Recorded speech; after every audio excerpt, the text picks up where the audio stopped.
Hello guys, in today's video I will be showing you how to find the feeds section on your profile section on Bluesky easy and quickly. So first of all, enter the application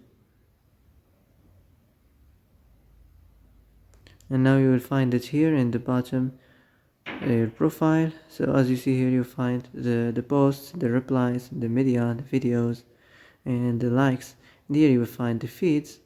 So that's it. That's how to find your feeds on your account on Bluesky on the profile section easy and quickly.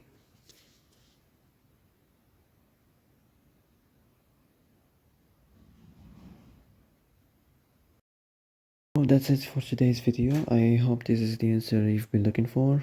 If you like this video, don't forget to like and subscribe. And that's it. See you in the next video.